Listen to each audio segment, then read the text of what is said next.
ಕಮಲ್ ಕ್ಷಮೆ ಕೇಳ್ತಾರೆ ಅನ್ನುವ ವಿಶ್ವಾಸವಿದೆ. ಬೆಂಗಳೂರಿನಲ್ಲಿ ಡಿಸಿಎಂ ಡಿಕೆಶಿ ಹೇಳಿಕೆ ಕೊಟ್ಟಿರೋದು. ಕಮಲ್ ಕ್ಷಮೆ ಯಾಚನೆಗೆ ಕೋರ್ಟ್ ಹೇಳಿದೆ, ಕಮಲ್ ಹಸನ್ ಪರ ನಾವು ಸಾಫ್ಟ್ ಇಲ್ಲ.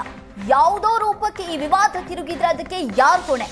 ಕಮಲ್ ಹಸನ್ ತಪ್ಪು ಮಾಡಿದ್ದಾರೆ, ಕ್ಷಮೆ ಕೇಳ್ತಾರೆ ಅಂತ ಡಿಸಿಎಂ ಡಿಕೆಶಿ ಹೇಳಿಕೆ ಕೊಟ್ಟಿದ್ದಾರೆ. ನಮ್ಮವರು ಕೂಡ ಲಿಮಿಟ್ ನಲ್ಲಿ ಇರಬೇಕು, ನಮ್ಮ ರಾಜ್ಯದ ಹಿತಕ್ಕಾಗಿ ಅವರು ಲಿಮಿಟ್ ನಲ್ಲಿ ಇರಬೇಕು ಅಂತ ಡಿಕೆಶಿ ಹೇಳಿರೋದು. ನ್ಯಾಯಾಲಯದಲ್ಲಿ ಎಲ್ಲರಿಗೂ ಕೂಡ ಗಮನದಲ್ಲಿಟ್ಕೊಂಡು ಕೆಲವು ಅಭಿಪ್ರಾಯವನ್ನು ಪಟ್ಟಿದ್ದಾರೆ. ರಾಜ್ಯದ ಹಿತ ಕಾಪಾಡಬೇಕು, ಭಾಷೆ ಹಿತ ಕಾಡಬೇಕು. ಸೊ ಇದಕ್ಕೆ ನಾನು ಅದು ವೈಯಕ್ತಿಕವಾಗಿ ಭಾಳ ಹಠದಲ್ಲೇ ಇದ್ದಾರೆ. ನಮ್ಮವರು ಕೂಡ ಸ್ವಲ್ಪ ಲಿಮಿಟೇಷನಲ್ಲಿ ಇರಬೇಕು. ನಮ್ಮ ರಾಜ್ಯದ ಹಿತ ಕೂಡ ನಾವು ಪ್ರೊಟೆಸ್ಟ್ ಅಂತೂ ಮಾಡಿದ್ದೀವಿ. ಅದಕ್ಕೆ ಪ್ರೊಟೆಸ್ಟ್ಗೆ ಎಲ್ಲರ ಥರದ ಗೌರವ ಕೂಡ ಇದೆ.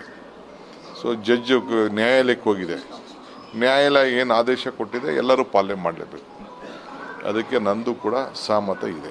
ಈಗ ನ್ಯಾಯಾಲಯಕ್ಕೆ ಹೋಗಿದೆ, ನ್ಯಾಯಾಲಯದಲ್ಲಿ ಅವರು ಹೇಳಿದ್ದಾರೆ ಕ್ಷಮಾಪಣೆ ಕೇಳುವಂತ. ಖಂಡಿತ ಅವರು ಗೌರವ ಕೊಟ್ಟು ಕ್ಷಮಾಪಣೆ ಕೇಳ್ತಾರೆ ಅಂತ ನಾನು ಭಾವಿಸ್ಕೊಂಡಿದ್ದೀನಿ. ಅಷ್ಟೇ. ನಮಗೆ ಬೇರೆ ನಮ್ಮವರೆಲ್ಲ ಕನ್ನಡ ಸಂಘಟನೆಯವ್ರಿಗೆ ನಾನು ರಿಕ್ವೆಸ್ಟ್ ಮಾಡ್ತೀನಿ, ಇದು ಬೇರೆ ಬೇರೆ ವಿಕೋಪಕ್ಕೆ ತೆಗೆದುಕೊಂಡು ಹೋಗಬಾರ್ದು. ನೀವು ಹೋರಾಟ ಮಾಡ್ತಾ ಇದ್ದೀರಿ, ಅದಕ್ಕೆ ಕೋರ್ಟೇ ಒಬ್ಬರೇ ಅವರು ಕೋರ್ಟ್ಗೆ ಹಾಕಿದ್ರು ಅಂತ ನಾನು ಮಾಧ್ಯಮದಲ್ಲಿ ನೋಡಿದ್ದೀನಿ. ಇವತ್ತು ಕೋರ್ಟು ಒಂದು ತೀರ್ಪು ಕೊಟ್ಟಿದ್ದಾರೆ, ಒಂದು ಸಲಹೆ ಕೊಟ್ಟಿದ್ದಾರೆ ಅಂತ ಹೇಳಿದ್ದಾರೆ. ಬಹುಶಃ ಅವ್ರು ರೆಸ್ಪೆಕ್ಟ್ ಮಾಡ್ತಾರೆ. ನಟ ಕಮಲ್ ಹಸನ್ ಚಿತ್ರ ಬಿಡುಗಡೆಗೆ ದಾವಣಗೆರೆಯಲ್ಲಿ ಭಾರಿ ವಿರೋಧ ವ್ಯಕ್ತವಾಗಿದೆ. ದಾವಣಗೆರೆ ಕರವೇ ನಾರಾಯಣಗೌಡ ಬಣದಿಂದ ಪ್ರೊಟೆಸ್ಟ್ ಮಾಡಲಾಗಿದೆ. ಗೀತಾಂಜಲಿ ಚಿತ್ರಮಂದಿರದ ವಿರುದ್ಧ ಕಾರ್ಯಕರ್ತರು ಆಕ್ರೋಶ ಹೊರಹಾಕಿರೋದು. ಪರಭಾಷಾ ಸಿನಿಮಾದ ಪೋಸ್ಟರ್ ಅನ್ನ ಹಿಡಿದು ಕರವೇ ಗುಡುಗಿದೆ. ಚಿತ್ರಮಂದಿರಕ್ಕೆ ನುಗ್ಗಿ ಪೋಸ್ಟರ್ ಅನ್ನ ಹರಿದಿದ್ದಾರೆ ಕರವೇ ಕಾರ್ಯಕರ್ತರು. ಯಾವುದೇ ಕಾರಣಕ್ಕೂ ಕೂಡ ಕಮಲ್ ಹಸನ್ ನಟನೆಯ ತಗ್ ಲೈಫ್ ಸಿನಿಮಾವನ್ನ ಬಿಡುಗಡೆ ಮಾಡಬಾರದು ಅಂತ ಆಕ್ರೋಶ ಹೊರಹಾಕಿರೋದು ನಾವು ದೃಶ್ಯದಲ್ಲಿ ಕೂಡ ಗಮನಿಸ್ತಾ ಇದ್ದೀವಿ. ಇದು ದಾವಣಗೆರೆಯ ಗೀತಾಂಜಲಿ ಚಿತ್ರಮಂದಿರದ ಮುಂದೆ ಕರವೇ ಕಾರ್ಯಕರ್ತರ ಆಕ್ರೋಶದ ದೃಶ್ಯ. ಯಾವುದೇ ಕಾರಣಕ್ಕೂ ಕೂಡ ತಗ್ ಲೈಫ್ ಸಿನಿಮಾವನ್ನ ಬಿಡುಗಡೆ ಮಾಡಬಾರದು. ಕಮಲ್ ಹಸನ್ ಕನ್ನಡಕ್ಕೆ ಅಪಮಾನ ಮಾಡಿದ್ದಾರೆ, ಹಾಗಾಗಿ ಈ ಚಿತ್ರವನ್ನ ಯಾವುದೇ ಕಾರಣಕ್ಕೂ ಕರ್ನಾಟಕದಲ್ಲಿ ಬಿಡುಗಡೆ ಮಾಡಲೇಬಾರದು ಅಂತ ಕರವೇ ಕಾರ್ಯಕರ್ತರು ಆಕ್ರೋಶ ಹೊರಹಾಕಿರೋದು. ಪರಭಾಷಾ ಚಿತ್ರದ ಪೋಸ್ಟರ್ ಅನ್ನ ಹಿಡಿದು ತಮ್ಮ ಸಿಟ್ಟನ್ನು ವ್ಯಕ್ತಪಡಿಸಿದ್ದಾರೆ.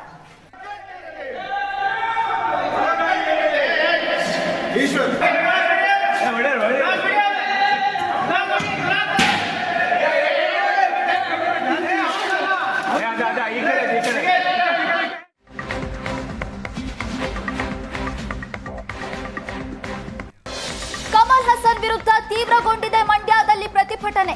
ತಗ್ ಲೈಫ್ ಸಿನಿಮಾ ಬಿಡುಗಡೆಗೆ ಖಂಡನೆಯನ್ನ ವ್ಯಕ್ತಪಡಿಸಿದ್ದಾರೆ ಕರವೇ ಕಾರ್ಯಕರ್ತರು. ಮಂಡ್ಯದಲ್ಲೂ ಪ್ರೊಟೆಸ್ಟ್ ಅನ್ನ ಮಾಡಿ ಆಕ್ರೋಶ ಹೊರಹಾಕಿದ್ದಾರೆ. ಮಂಡ್ಯದ ಮಹಾವೀರ ವೃತ್ತದ ಹೆದ್ದಾರಿಯಲ್ಲಿ ಪ್ರತಿಭಟನೆಯನ್ನ ನಡೆಸಿ ಕಮಲ್ ಚಿತ್ರಕ್ಕೆ ಚಪ್ಪಲಿಯಲ್ಲಿ ಹೊಡೆದು ಕಿಡಿಕಾರಿದ್ದಾರೆ. ತಗ್ ಲೈಫ್ ಚಿತ್ರವನ್ನ ಬಹಿಷ್ಕರಿಸುವುದಕ್ಕೆ ಒತ್ತಾಯವನ್ನ ಮಾಡಿದ್ದಾರೆ ಕರವೇ ಕಾರ್ಯಕರ್ತರು. ಯಾವುದೇ ಕಾರಣಕ್ಕೂ ಕೂಡ ಕರ್ನಾಟಕದಲ್ಲಿ ತಗ್ ಲೈಫ್ ಸಿನಿಮಾವನ್ನ ಬಿಡುಗಡೆ ಮಾಡಬಾರದು. ಯಾಕಂದ್ರೆ ಇದೇ ತಗ್ ಲೈಫ್ ಸಿನಿಮಾದ ಈವೆಂಟ್ ನಲ್ಲಿ ಕಮಲ್ ಹಸನ್ ಕನ್ನಡದ ವಿರುದ್ಧ ಅಪಮಾನ ಮಾಡಿದ್ದಾರೆ. ತಮಿಳಿನಿಂದಲೇ ಕನ್ನಡ ಹುಟ್ಟಿದ್ದು ಅನ್ನುವ ಹೇಳಿಕೆಯನ್ನ ಕೊಟ್ಟು ಕನ್ನಡಕ್ಕೆ ಅವಮಾನ ಮಾಡಿದ್ದಾರೆ ಅನ್ನುವ ಕಾರಣಕ್ಕೆ ಆಕ್ರೋಶವನ್ನ ವ್ಯಕ್ತಪಡಿಸಿದ್ದಾರೆ ಕರವೇ ಕಾರ್ಯಕರ್ತರು. ತಗ್ ಲೈಫ್ ಸಿನಿಮಾ ಬಿಡುಗಡೆಗೆ ಖಂಡನೆ ವ್ಯಕ್ತಪಡಿಸಿದ್ದಾರೆ. ನಾವು ದೃಶ್ಯದಲ್ಲಿ ನೋಡ್ತಾ ಇದ್ದೀವಿ, ಕಮಲ್ ಹಸನ್ ಭಾವಚಿತ್ರಕ್ಕೆ ಚಪ್ಪಲಿಯಿಂದ ಹೊಡೆದು ತಮ್ಮ ಆಕ್ರೋಶ ವ್ಯಕ್ತಪಡಿಸಿರು. ಇಡೀ ಕರ್ನಾಟಕದಾದ್ಯಂತ ಕಮಲ್ ಹಸನ್ ವಿರುದ್ಧ ಭಾರಿ ಖಂಡನೆ ವ್ಯಕ್ತವಾಗ್ತಿದೆ. ಬಾಗಲಕೋಟೆಯಲ್ಲೂ ಕೂಡ ಕಮಲ್ ವಿರುದ್ಧ ಕಿಚ್ಚು ಹತ್ತಿಕೊಂಡಿದೆ.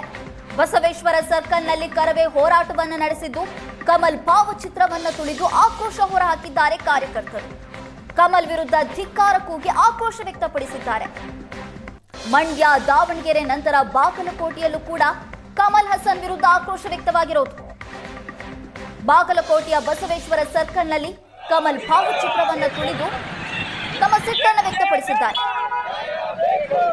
ಕರ್ನಾಟಕ ರಕ್ಷಣಾ ವೇದಿಕೆಯ ಕಾರ್ಯಕರ್ತರು ನಡು ರಸ್ತೆಯಲ್ಲೇ ಕಮಲ್ ಭಾವಚಿತ್ರವನ್ನು ಇಟ್ಟು ಚಪ್ಪಲಿಯಿಂದ ಹೊಡೆದು ಕಾಲಿನಿಂದ ತುಳಿದು ಕಿಡಿಕಾರಿರೋದು.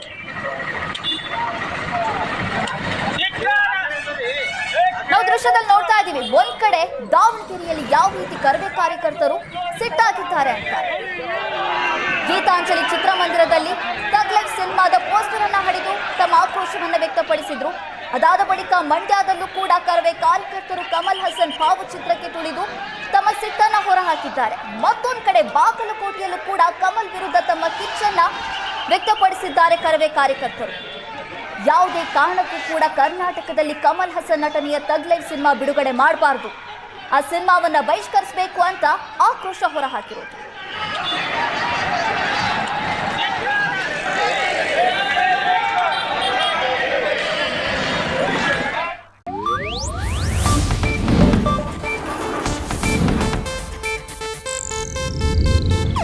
ಇದು ಏಷ್ಯಾನೆಟ್ ನ್ಯೂಸ್ ನೆಟ್ವರ್ಕ್ ಪ್ರಸ್ತುತಿ.